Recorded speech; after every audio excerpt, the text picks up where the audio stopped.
let's go ahead and roll into from the pre-rut into kind of the rut. We're starting to see some chasing in that, right? I guess here in the Midwest, we'll say that first week of November. So let's put this a little bit in a better reference. So everything we were talking about before, kind of in that last week of October, before really the chasing gets hot and heavy. Now we're getting into that first week of November here.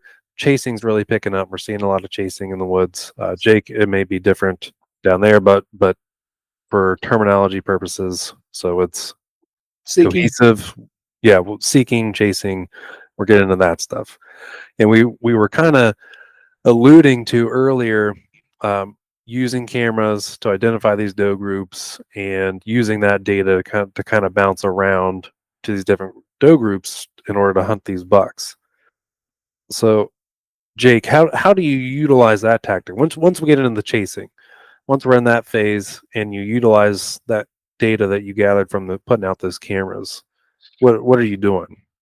I'm finding the places where I'm seeing the buck I'm wanting to hunt the most, and it's time to be in the woods. It's time in the tree. You know, we talked about Bobby Worthington earlier. He's a big rut hunter, Mm-hmm. and he'll tell you, hey, it's when it's time, you better be in the woods. It doesn't matter if it's, like we said, hot or cold or whatever. You got to be in there. But if, say I go hunt a funnel and in the morning and I don't see anything, well, I'm sneaking to the next one where I've got cameras and I'm checking cameras on the fly. I'm still hunting. I'm sneak hunting, stalk hunting, or whatever. And if I see a buck, on the camera that was there the day before or that morning or something right there, I'm knowing he ain't far, just because I know where the does bed. I know where they travel. I know he's not going to be far. He doesn't have to go far, especially if he's on a doe. If I see a buck come through and he's got a doe in front of him, his nose is to the ground, and I mean that's what I'm doing. And that's when I say that's how I can kind of pattern them during the rut is in Alabama, especially if I check a camera today and he's on there today or he was on there yesterday, I'm setting up there for the foreseeable future. I'm gonna stay in there until he comes back by again, and that's usually the way I kill him. I mean it's worked more than once. I just think once the mature buck has got the doe that he's wanting, he's not going to get run off. He's going to stay with her, and she's not going to go far. She may zigzag and run a bunch, but she's not going to run very, very far, like people think. And I used to be that way because people got in my head where I tell them, hey, I got this buck running this doe and all this stuff, and you hear it on TV too. It's like, oh well, there's no telling where that buck's at now. They're just running around crazy. And I always had that mindset. And when I started really paying attention to the cameras and the times I didn't capitalize, where I'd be like, nope, I'm not. I know this deer was here yesterday, but I'm still going to this spot because I feel good about it. The cameras will tell you that. Well, he was there the next day. And another thing, you can't really, the cameras just pick up a skosh of what's going on. Mm-hmm. I've been where I'm waiting on a buck to come through, and I'll see three other bucks that I didn't even know were in the woods, around me, and they didn't even walk in front of the camera. So it's a double-edged sword, but I really pay attention to the cameras during the rut, because if I do get a buck on there, I'm staying in that area. Have you ever noticed like a circuit that they'll run? Yes, big time in Alabama. I have all the I mark where my cameras are, and all my cameras are usually in some type of rut funnel because I'm always getting ready for the rut. So I post out, draw out the line of where he's running and what time he's coming through, and trying to figure out how to cut him off. And there's just really not really a way to cut him off unless you get in that circuit and you stay. And you might hunt 7 days without seeing him, but he's going to come through it. That's how confident I am. And I've just seen it too many times. But if I get too stir crazy and I've got to get down, that's when I'll start stalking to each kind of funnel. Because you think about it when you're hunting. You go hunting today and you don't see anything. The whole time you're sitting there not seeing anything, you're thinking, man, I should have went somewhere else. I should have went to this other bench or saddle. Well, doing the way I'm talking about, you can do that. You can hunt all those places at once. So you may do a morning hunt till 11, get down and start stalking to the next one, start stalking to the next one. Just keep doing that and I've run into them. I've stalked silently, listen, sit down, have deer come in on me. I've got there at the same time, when I got, I've shot a lot of deer doing that. And so when I say I run the circuit, that's how I do it. I pretty much do what he's doing, except he's hunting does, I'm hunting him, but we're all kind of, hunting something. I've sat in the saddle one time and a 17-inch wide 6-point come up the saddle embedded right beside me. And like I see his head and my head's like right here. And we're sitting there doing the same thing.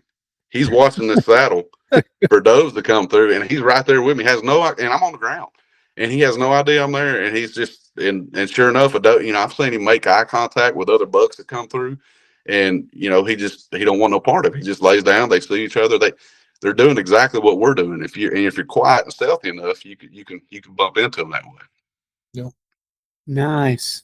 Do So you find that these bucks are the bigger mature bucks are a lot more calculated and less chaotic? Yes. Because it seems when I hear people talk about the rut, kind of what Josh said, like they just picture deer just flying through the woods all over the place. And I feel like when I see that, it's all the young, dumb idiots just running the does to death. And then you see big old Mr. Kanish come down Yeah. and just take the doe. Like, Yep. okay, thanks, buddy. You wore her out. I'm going to go handle it from here. You're dead on that. Even the mature bucks I'm thinking of, if I don't see them with my eyes and I see them on camera, they're not chasing them. And the does aren't running usually. They're, he's just kind of keeping his distance and following. Like, hey, well, she's going to stop when she's ready. Because he knows as soon as he starts amping up and starts coming on a little strong, she's going to take off, and he don't want that. So yeah, I've definitely noticed that. All right. makes sense to me. With the tactics we're talking about and trying to target specific bucks during the rut time frame. I mean, I feel like I've seen it too. It's just those mature deer. Like I feel like you can target them in the rut because from what I've seen, mature deer seem to be very calculated during the rut. They're not. I mean, sure they may, get a little love crazy for a doe that's just a tease and run around with them, but for the most part, I feel like they have a good beat on the doe groups in the area because some of them will shift and they'll have their summer area and their fall area, and their fall areas where they tend to rut and everything, and it's only so big generally, and in that area they know all the doe groups, so they'll go from doe group to doe group, make these circuits. And I definitely feel like if you have the data, especially some historical data, you can capitalize on a specific target buck. Yep. So I also wanted to to ask, and this question goes for you, Emery. So we just talked about targeting specific buck, kind of running these circuits. But also earlier we had mentioned, collecting that historical data in order to figure out dates of when these doe groups are coming in to time frame, or these areas are lighting up with rut activity. Mm. Do you guys ever kind of anticipate that? So for that spot in Ohio I was talking about earlier, that private piece, I know if I get there, like if I get a buck on camera in daylight, I'm already too late. Because it's just how the property sets up. They may come through again at some other point in time, but it's a lot harder to pick and choose when, because just how everything sets up, and a lot of the neighbors run cord piles and all that stuff. But I will have a pretty good idea, and I'll use weather and all those factors to calculate this. But over the years, I've gotten good at, okay, if I go in now, I think I'm going to get here the day he's going to show up in daylight. So I'm trying to anticipate that movement and get there before he shows up on daylight and on camera in daylight. And really just, you can apply that to different areas, right? Getting there, whether it be historical data. That's how I know it on that spot, is historical data. So do you guys ever do that? If like this area last year, November 2nd, there was 3 bucks running in there chasing after a doe, all of them good bucks you would shoot. without any camera data, are you like, I'm gonna go hit this area because I know within these couple days something's gonna run through there. 100%. I'm almost to the point where the cameras now aren't for, catching them doing this or that. They're for intel. I just need to know they're alive. You know what I mean? Mm-hmm. At least with places that I'm used to and I call home. You know what I mean? Yeah. Like year after year, they produce each and every single time. The 2 hunts I've talked about, the October 30th in Indiana, in the November 1st area, in Kentucky. There's, I'd have to pull up my laptop, but I've got names for the spots, and it's just like, this is when this deer was just in here nonstop for days at a time. And it's like, all I can think is, it's because the does in that area they're really, really close, or they're ready, one of the two.